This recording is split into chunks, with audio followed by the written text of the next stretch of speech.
All right, welcome everyone. We're Semblance of Sanity. I'm Caleb. I'm Jacob. And we're here for Bungou Stray Dogs, Season 2, Episode 13. This 13? This is the OVA, apparently. Yes. This is something that was released well after the second season was over, but according to the sources, this is effectively just an episode that takes place directly or, after this, and then clearly before Season 3. And also the movie.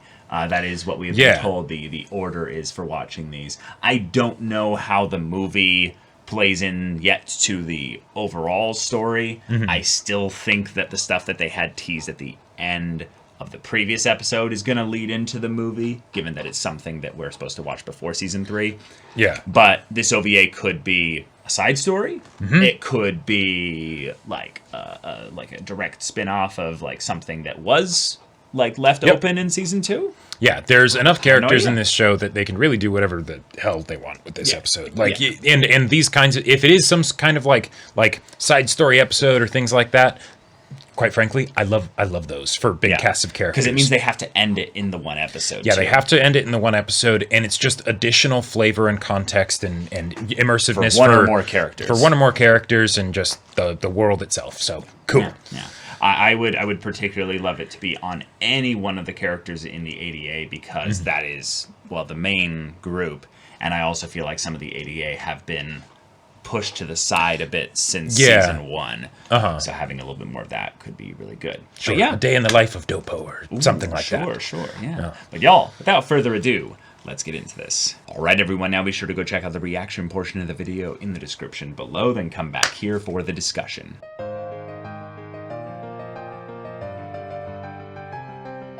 All right. Okay. I very much Day in the life of Doppo. like this. Yeah. All right. Day in the life of Doppo. Yep. We got to see him face extreme adversity, be strong, overcome it, hold to his ideals. That's right. And even in the moment where he had to let someone die in front of him, he would rather die with them. Right. And thus, in some ways, have them not die in front of his eyes. Exactly. Because in that moment there, she was embraced in him. So that was a really sweet moment because he was trusting that his partner would be there able to save him. Reverse things there at the very last second. Cool. Yeah. When it comes down to it, Chuya, in a lot of ways, was maybe our giveaway that the only way Doppo was getting out of this was with someone else's help. And I liked that was kind of the subtle lesson here, is that Doppo really can't fulfill his ideals in every situation himself. Nope. And thus the episode is he who walks alone. Right. Because ultimately, he walks towards these ideals alone, but there's going to be points when a choice just comes about that there's no way that he can actually hold his ideals and, doing it all himself in balance there. Right. It's the belief in the process, not necessarily just the outcome. Yeah. That he will absolutely hold to that difficult road no matter what. And the reason for that, and I think this is something that is both a positive and a negative for Doppo, is that it's because he's the standard bearer that he ends up being the obvious choice for the replacement if the chief were to die. Yep. Because that trait of just holding so steadfastly to your ideals is inspiring. Oh, yeah. Even if it's stupid at very key moments and stuff, because like we saw in previous season, it didn't work or apply in every instance there. Yeah. He watched someone die in front of him because of an indirect action of his. Yep. So they're not perfect, but if you still hold up to them, there's a lot of people that you can save. Right. In the process, like you were saying. And then in addition to that, every shred of responsibility from anyone in the ADA has been sort of lifted and transferred to Doppo, So there's also that. Not every single shred. Come on. We could probably find a couple shreds if we He was just saved by someone that has a power that has nothing that you could never replace that. I wouldn't necessarily consider that responsibility. That is absolutely responsibility. What? Well, the reason why the ADA hasn't completely fallen apart and had just death after death multiple times is because of her ability. Well, no. Yeah, but I would. Well, okay. Yeah, that's ability, like power and stuff. And Yeah. okay, no. This is okay. It still is Okay. that, but this is why. Why? It's because she's still responsible enough that she didn't slack it off on it. So Doppo was able to tell that because he didn't do the thing for her, she would still do it, and Sure. he was able to know with that element of certainty that it would be at around this time and all of that stuff. So And yeah. the ideals of the ADA in general as a group are to run towards the sound of an explosion like that. Right, exactly. And maybe because he's probably used, some equivalent of a stun grenade, kind of thing before. They'd know. Oh wait, that sounds literally like Doppo's Right. stun grenade. Yeah. That's a favorite move. God, of that's his. my favorite. That's my favorite use Oh, yeah. of Doppo's abilities, probably thus far, is the idea of him telling the villain who is absolutely wanting to mock his ideals. It's like, yeah, show me. What's this great answer at page 89? Stun grenade, bitch. And it's just like, yeah. Yep. I lied. Right. Get fucked. Nowhere in my ideals does it say that I can't lie. Right, exactly. But I mean, you're welcome to go and look through all the pages. Based on the way I hear you flip through them, I know exactly what page you're on. right, and I do like that it has to be something where he has to also trigger it. So it's so it's not just like if they were to randomly flip through the book, then suddenly all the shit comes flying out at them, right? Oh, well, yeah, of course. He has to invoke the words that are on Yep. the page specifically. Right. And then it comes forth. But I loved also the idea of it being used remotely because one of the things that always felt a little bit odd to me was that if he's basically the summoner of the group, I'm like, oh, perfect. He's an alchemist, essentially. Sure. He just transmutes matter into being from the paper of the Yeah. page itself. Brilliant. Okay. And of course, we also get a subtle bit of world building in that there's this master artisan notebook maker that is where he specifically buys his notebooks from. Right. And is that like Master Carlisle? And he just went all fanboy. That Like, was- oh my god. Which means he doesn't have one perfect singular notebook limitation for what he summons stuff from. Right. But he does have a perfect notebook for his ideals. exactly? That's It's a personal tick kind of a thing of I'm not going Exactly. to use some shitty notebook. Right. Come on. But That's I standards. love it as a thing of where I would see him tear off pages, and I'm thinking, did he summon the notebook? And as if he runs out of paper, his power's gone? No, of course not. Yeah. He has a big bunch Right. of stash of notebooks, just like he has a stash of snacks somewhere, and they're all from this Robert Carlyle, Yep. seller Watch, from he's Europe like or whatever. the singular like customer of Robert Carlyle. or he's the whale. Or, yeah. It doesn't matter. He's just Right. like, you've spent My over dream to- $10,000 on notebooks every year. every year. It's like I you. always dreamed of making artisan custom notebooks, and everyone told me that I was was batshit crazy. insane. But somehow, But I was able to pursue my dream. I was able to pay for my daughter's wedding. Yeah. And it was beautiful. We spared no expenses. It was glorious. Oh, thanks to your generosity Yes, and indeed. patronage. Yes, Yeah. exactly. You cover at least 65% of my annual earnings just from your expenditures. Don't ever die.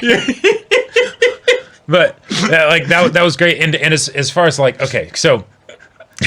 Yeah, we went off Seeing the ways that then Dazai has to fuck with Doppo. Right. Like he has to, right? Oh, this perfect day that's all jam packed tightly, worked schedule, 18 seconds behind, House all of that Cards. stuff. He's like, I want to touch it. Right. I have to just make it all collapse, right? And having it be something like that. Ah, yes, Sir Carlisle, right, Mr. Carlisle. And then, but no, he holds to his ideals and he gets on the train. And then he just happens to see the person with the bomb, and it's Yeah. like Shit. because previously that had been brought up, and he was like, "Tell me about it later." Right. Like, that's not as important now. Yeah. But when it's in front of him, well, he can't do nothing. I really love the idea that Doppo is in a lot of ways Batman of the ADA. Ooh. His powers aren't actually really like something that's really impressive or what have you. But he's got that utility belt. He's got the utility belt essentially that can pull out anything. But if you think about it in another perspective, Doppo's ability is prep time.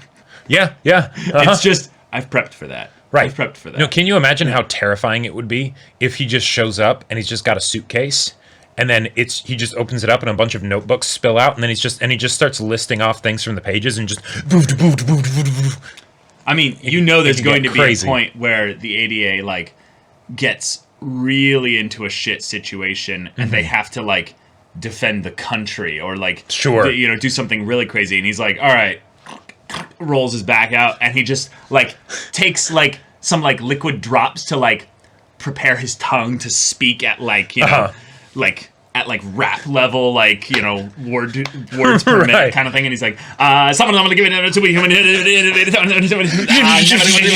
then the papers just fly off and disintegrating and stuff like that, and then it starts like bursting forth, and people are like picking up all kinds of stuff and things like that. Or like he shows up after like a late night, and they're like, oh, you look terrible, what happened? And he's wearing a wrist brace, and they're like, wait, what's that? Oh, just got carpal tunnel after last night. And then they're like, wait, what? I've been writing nonstop.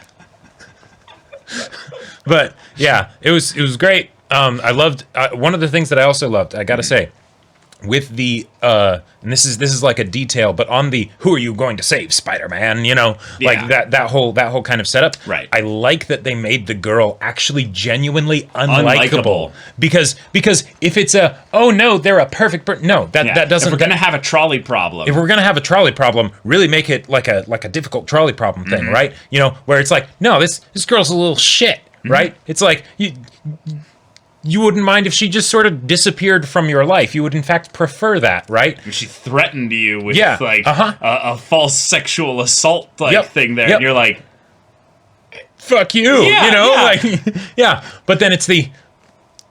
Damn it. Shit. Like, no, I can't... She's still a person, I can't. Like, that was something that I really appreciated. I'm very glad also Chuya didn't, like, Deus Ex Machina solve the bombs on the train track issue. Right. That was actually also a fun red herring, not just because he's got the red hair, but when we showed the footsteps of who we now knew to be the doctor lady, Yosono, walking up, I thought that was Chuya, right? Because Chuya had been showed earlier. But I'm like, well, there's Chuya's even that's still not going to be able to solve this. It's not going to solve anything. Right, that's not going to solve this. So what is it? And then, but nope, psych. It wasn't actually him. It was Yosono, and she's coming up, and she has the ability to solve it. Cool. Like, it was, there were a lot of fun misdirects and things like that, while at the same time you could see, oh yeah, no, that was where they set it up, and like it has that reverse, like, hindsight consistency. Yeah, that's why this show gives its exposition in a goofy way at the beginning of these little episodic conflicts. So that way you don't think about it too much. So that way you don't think about it too much until you go back once the episode's over and you realize, oh, that was set up there. Right. I was listening, but maybe I didn't realize what I was hearing, at that time. So, fun episode here. Next one's going to be the movie. Which is going to be our one and only movie reaction for the series. I think there's nothing after season 3 in regards to OVAs or movies or anything. Because I think season 3 was fairly recent. I think it was fairly recent. I remember people making a big buzz about Bungo season 3. Yeah, I want to say it was either 2018 or 2019. Probably 2019. Yeah, that sounds about right. But yeah, y'all, thank you so much for watching this episode's reaction and discussion. If you want to see the next reaction, which is the movies reaction discussion right now, though, go check out the link in the description below for our Patreon. You can get an early access there. You can watch full-length timer reactions there, and all this comes with Discord access. You can chat with us in the community there about this show, about anime in general, and also be sure to check out our Twitch channel. We stream every weekday. The info's in the description. Yes, if any of that interests you, we'll see you there. But until then, we're Semblance of Sanity. I'm Caleb. I'm Jacob. And we'll see you all next time.